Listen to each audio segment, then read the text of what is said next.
Qualquer um sabe que uma obra de engenharia como esse viaduto necessita de muitos conhecimentos tecnológicos para ser construída. Os engenheiros têm que prever, inclusive, que com o calor os materiais se dilatam. Por isso, grandes estruturas de concreto, como prédios, viadutos e pontes, necessitam ser construídas com pequenos vãos e folgas entre as lajes, para que elas possam se acomodar nos dias muito quentes. Esse efeito de dilatação com o calor tem o nome de dilatação térmica, e é exatamente esses cálculos de dilatação que você vai ver na teleaula de hoje. Nessa teleaula, você vai ver quais são os principais tipos de dilatação térmica e como calcular a dilatação para conseguir um encaixe com ajuste forçado.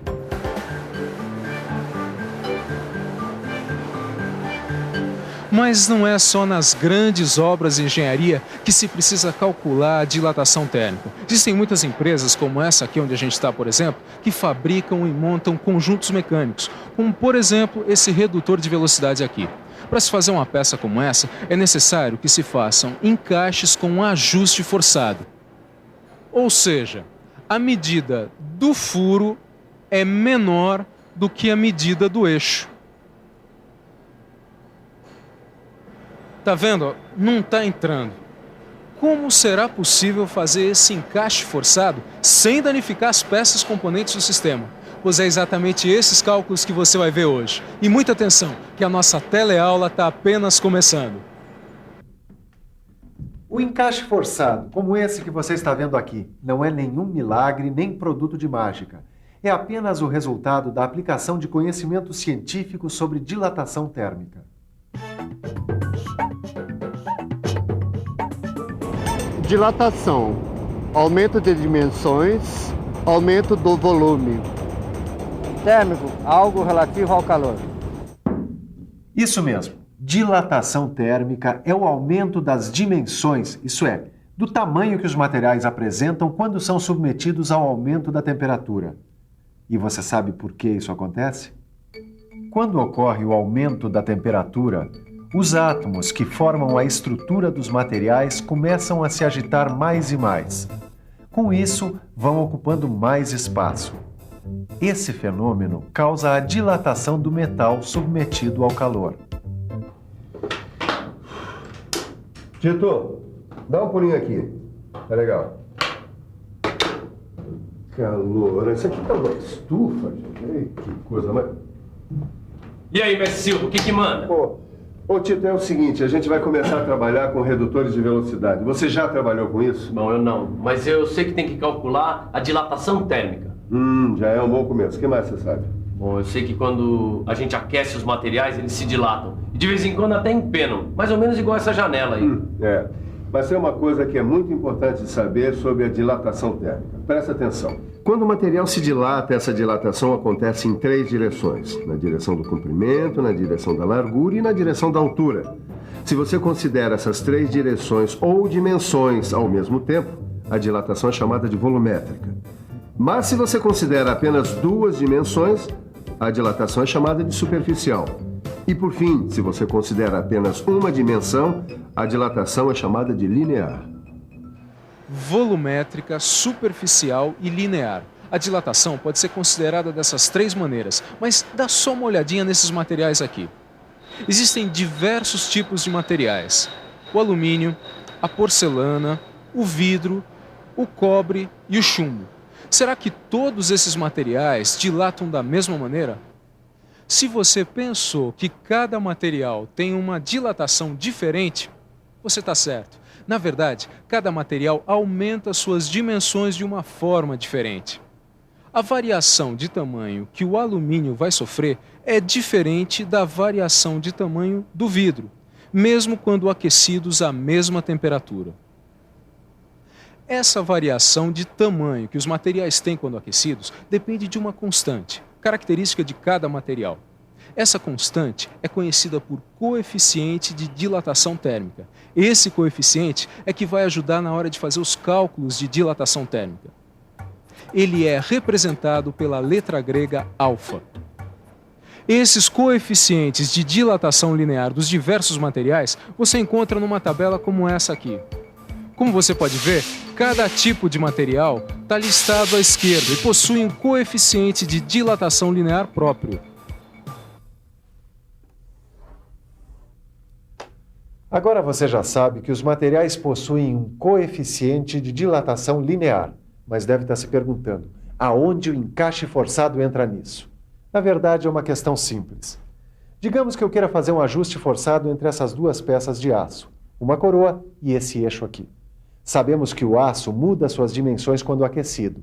Para fazer o ajuste forçado, é necessário aquecer a peça fêmea, ou a que possui furo, no caso a coroa, que assim se dilatará. Enquanto a peça estiver quente, você monta a coroa no eixo. E aí, quando a coroa esfriar, o ajuste forçado estará pronto. Ah, agora eu entendi o processo. Mas como é que eu vou saber qual a variação de temperatura que eu tenho que aquecer a peça? É aí que entra o cálculo da dilatação térmica. Agora, para fazer esse cálculo, que tipo de dilatação eu uso? A dilatação volumétrica, a dilatação superficial ou a dilatação linear? Vamos pensar um pouco? Vamos pensar um pouco. Peraí. A medida que eu preciso saber para calcular a dilatação térmica é o diâmetro do furo da coroa, é claro! Bom, se eu só preciso dessa medida para fazer o cálculo e o diâmetro é um pedaço de linha reta, então eu devo considerar apenas a dilatação linear. É isso, dilatação linear. Bem pensado, Tito. Agora, para fazer esse cálculo, provavelmente deve existir alguma fórmula. E existe. Dá só uma olhada aqui. Para o cálculo da dilatação térmica, você precisa aplicar essa fórmula aqui. Eu não estou entendendo essa fórmula muito bem. Preste atenção. ΔL é o aumento de comprimento que você precisa. Alfa é o coeficiente de dilatação linear. LI é a medida inicial que você tinha, ou seja, o diâmetro do furo da coroa. Finalmente, ΔT é a variação da temperatura. Quer dizer que sempre que eu quiser calcular o aumento do comprimento de uma peça, eu utilizo essa fórmula? Sim, com ela você vai poder calcular aproximadamente qual o aumento do diâmetro que você precisa para encaixar a coroa no eixo. Vamos supor que você tenha que montar esse conjunto aqui. O diâmetro da coroa deve ser 0,05 milímetros menor que o diâmetro do eixo onde ela será montada. O seu problema é saber a quantos graus a coroa deve ser aquecida para obter o encaixe com o aperto desejado. Você sabe que vai ter que usar a fórmula que acabou de aprender. E sabe também que a peça a ser aquecida é a coroa, que tem o furo.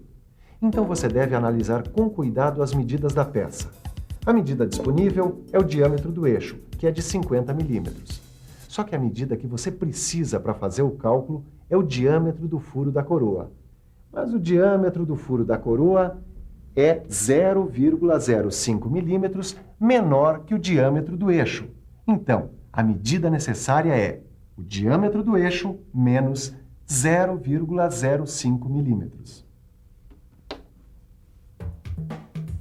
Ora, se o eixo é de 50 milímetros e a diferença do diâmetro da coroa é de 0,05 milímetros, então a medida necessária é 49,95 milímetros. Para saber qual é o coeficiente de dilatação do aço, é só verificar na tabela que você já conhece. E o valor de alfa é 0,000012. Por último, você tem que ΔL, ou o aumento do diâmetro, é de 0,05 milímetros. Então nós já temos os elementos que precisamos para calcular ΔT, que é a variação da temperatura. Agora, é só substituir os valores na fórmula que você aprendeu ainda há pouco. Nós temos 0,05 igual a 0,000012 vezes 49,95 vezes ΔT. Mas em matemática, uma fórmula pode ser reescrita para se descobrir o valor que falta. Para isso, é preciso isolar o elemento cujo valor não se conhece. Isola-se o elemento desconhecido. Então fica ΔT igual a 0,05 dividido pelo produto de 0,000012 por 49,95.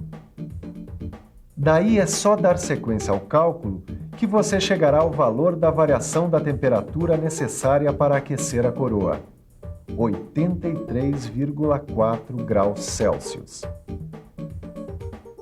Quer dizer, então, se eu aquecer esta coroa com esta variação de temperatura, eu vou conseguir um encaixe no eixo.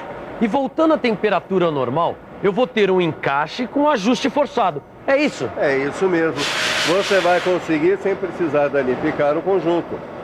Por exemplo, se a temperatura normal, isso é, se a temperatura ambiente for de 20 graus, você deverá aquecer a coroa até 20 graus mais 83,4 graus, o que dá 103,4 graus Celsius. Vamos dar uma olhada como isso funciona? Vamos lá.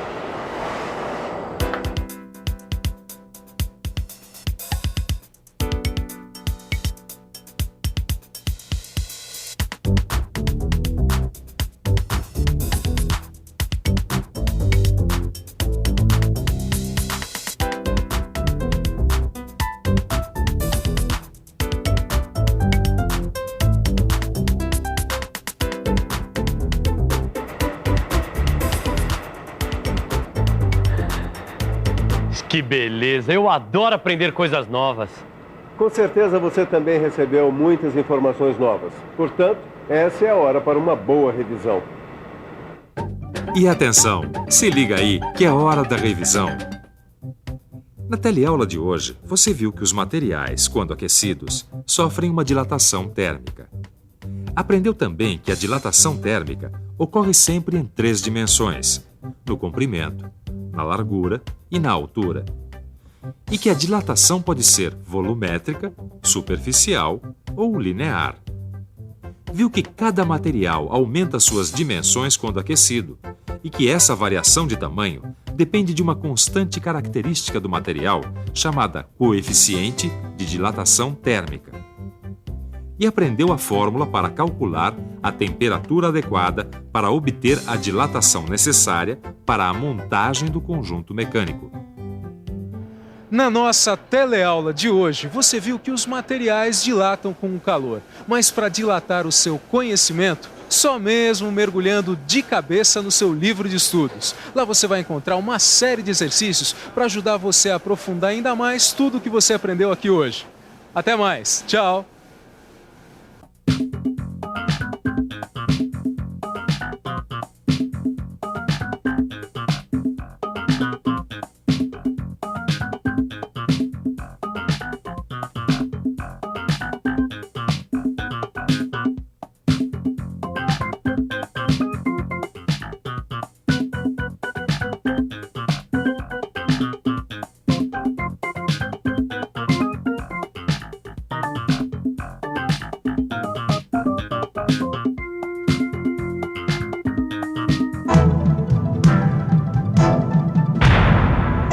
Telecurso 2000, um programa de educação do Sistema Fiesp e da Fundação Roberto Marinho.